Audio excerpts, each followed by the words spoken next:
Hi, I'm Alfie Boe, and you're watching Noise 11.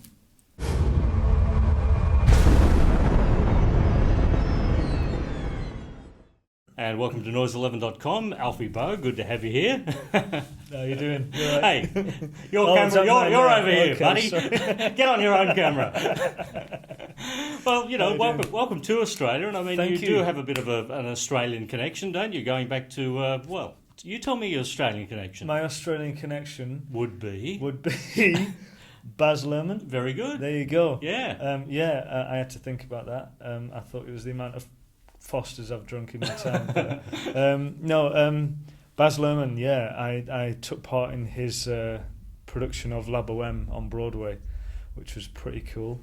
I loved every minute of it, and working with Baz, great artist, great guy. Hope to do it again in the future.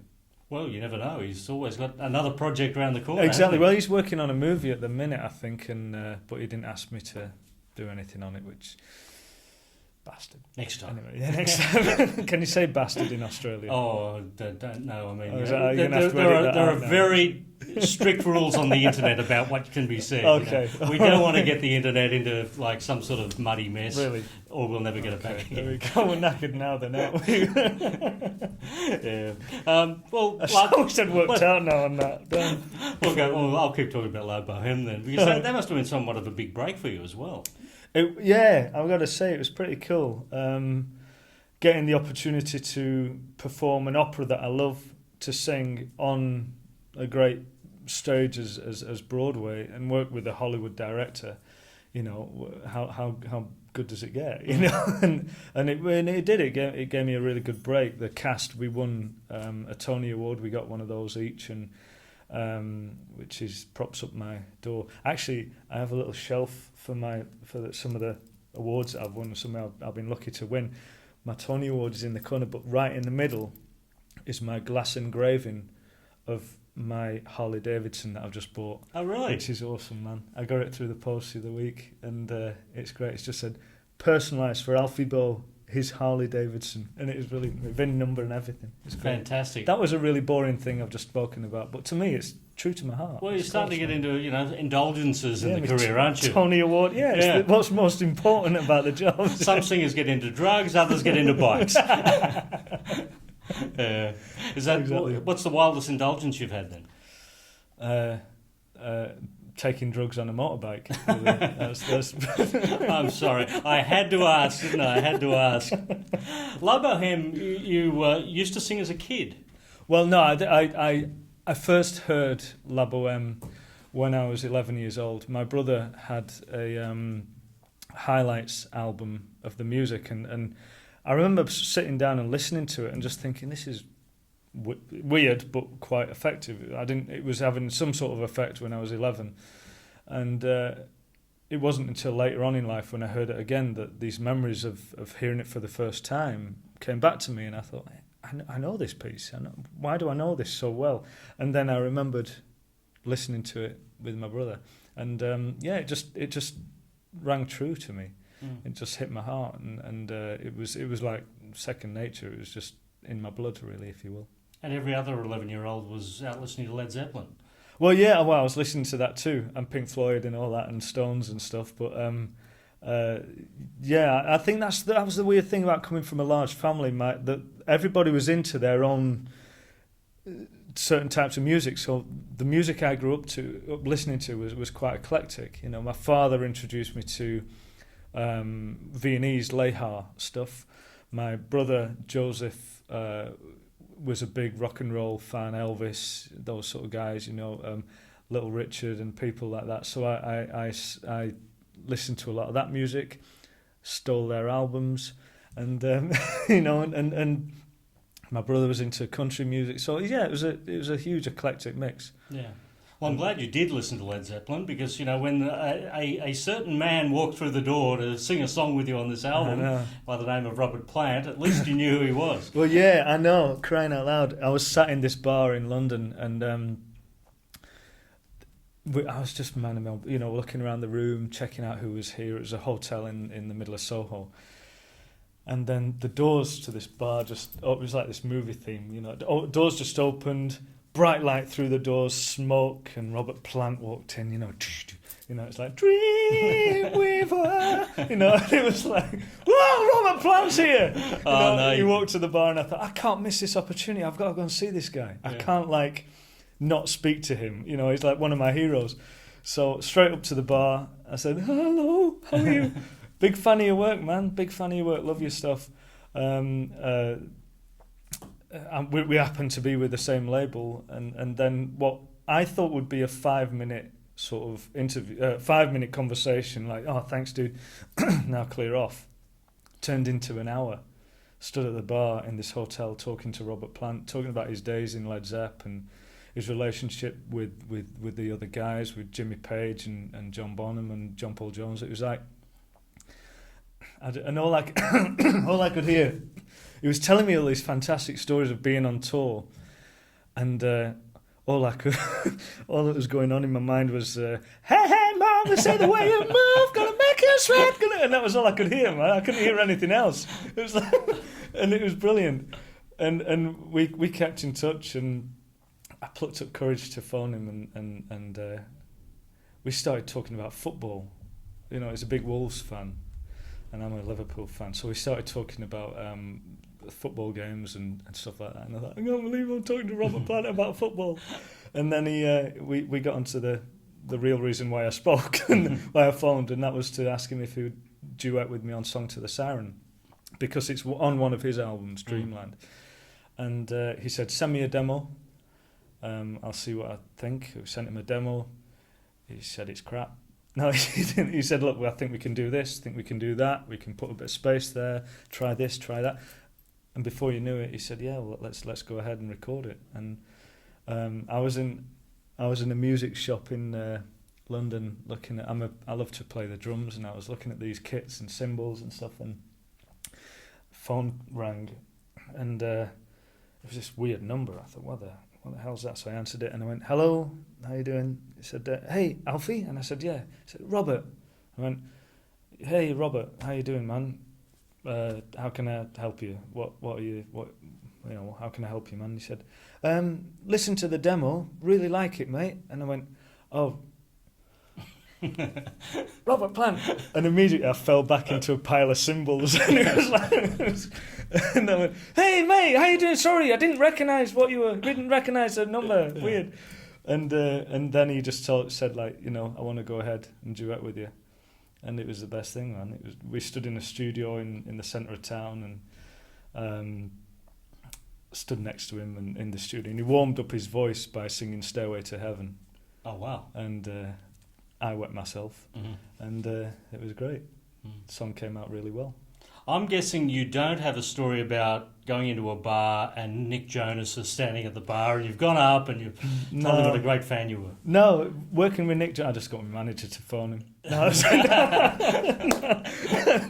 No, me and Nick are good mates. We worked together on the 25th anniversary concert of Les Mis at the O2 in London, and I just called him up and said, look, but he was harder to get hold of than Robert Plant. Is that right? Yeah, which is weird, But he might have a few more girls chasing him. Yeah, he probably has. Yeah. I don't know. Robert's doing well. Robert does well. One in every port, I think.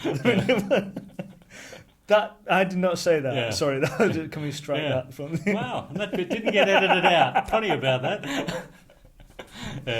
What about choosing the songs for this record? I mean, there's some amazing songs, evergreen songs on there. First Time Ever I Saw Your Face, Someone to Watch Over Me, Music of the Night, When I Fall in Love, Maria.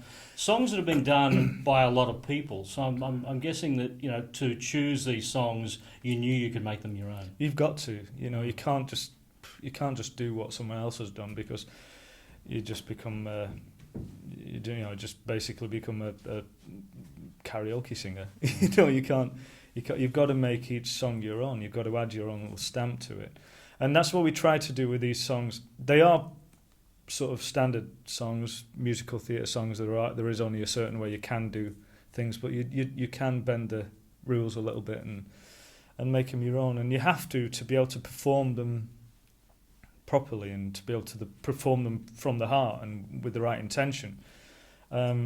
My love for music is a real wide, eclectic mix.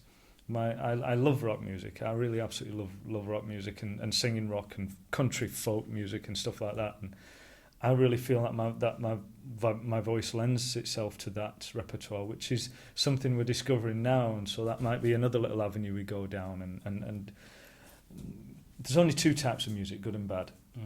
And I just want to sing the good stuff. I would imagine that not every singer can sing every song. So were there songs that you wanted to put on this record that you had to reject because they just weren't quite right for you? Iron Man by Black Sabbath. That was probably there is a way of doing that too. Oh, come on, Russell Watson's done a few metal acts. Sorry, who's that? Sorry, I beg your pardon. See. Sorry, no. Russell's a good fella. I've met him a couple of times. He's a nice guy. But it's just your own approach to what your own approach to certain songs and how you make them your own, really. That you really have to put your own mark on music and in this industry. Otherwise, you just become a run of the mill. You might as well just sit back and go with the flow with everyone else. But you've got to sort of create a few waves, I think, in this industry. Is it true that you were an apprentice motor mechanic and some guy walked in one day and it's complete crap? Yeah. No, it's true. I was a mechanic in a car factory in Blackpool. Never get a serious answer out of me, by the way. Sorry about that. So I guessed that by I now. was a car mechanic in the north of England, and I was singing along to the radio as I usually did, and got a lot of support. A lot of people commented about my singing, sometimes good, sometimes bad, like shut the hell up, we're trying to work. But then this one guy who was listening to me sing said, why don't you go and audition for this company in London? They're auditioning for new members for their UK tour, and I think you'd be suitable for it. And I didn't know what sort of company it was, and I didn't know what their history is and what style of music it was, until I looked in the newspaper, this theatre newspaper, and saw the advertisement again. And then another friend told me about the auditions, and I thought, well, that's three things telling me to go and audition for this company called the D'Oyly Carte. And they were an operatic company, specialising in Gilbert and Sullivan and Strauss and Lehar music. And so I went down to London, sang the only song that I knew, which was a song that my father played every weekend around the Sunday dinner, which was called You My Heart's Delight by Franz Lehar. And so I sang that, had a second audition, and they took me on for their UK tour. And that was really in a way why I went down the classical route. I don't know if I'd not done that audition whether that would have been the route I would have gone down. I think I would have maybe stuck with doing some cabaret in my local area, and then tried to develop into a musical theatre show, and then maybe gone to a popular world and then a rock world, because it's really weird, man, that I just decided that that was the way that I went, through the classical route. And before I knew it, I was playing the Covent Garden and English National Opera and Glyndebourne and places like that. And I don't regret that at all, because that training that I had at the Royal College of Music in London really gave me a grounding support for how I should take care of my voice. I had to sort of go through lessons of how to be able to sing when you've sort of drank 9 pints the night before, really. Obviously that joke didn't work then, that was crazy. But you were straight over the top of the head. But no, you have to really develop your technique and learn how to take care of your voice, learn how to protect it. And a lot of people think that your voice is a delicate instrument.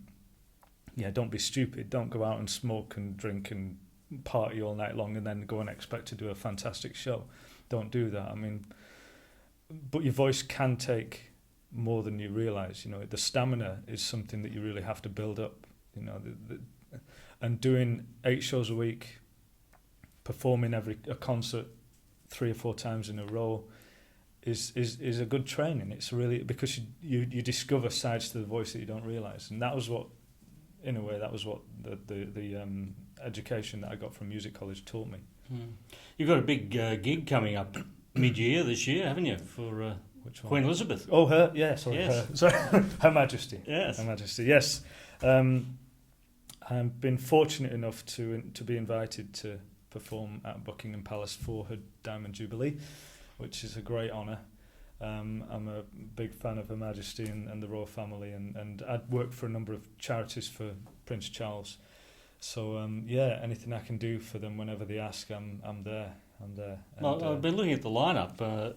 Dame Shirley Bassey, Sir Elton John, Sir Cliff Richard, Sir Paul McCartney, and Alfie. Well, are we going to get a Sir Alfie before this, or what? I'm only there to sell programs. I think to give out the ice creams at the interval, you know. But, well, I don't know, man. I'd be what an honour. That'd be great. Yeah. So Gary Barlow from Take That's putting this whole show. I think he's probably got his knighthood on the way. Yeah.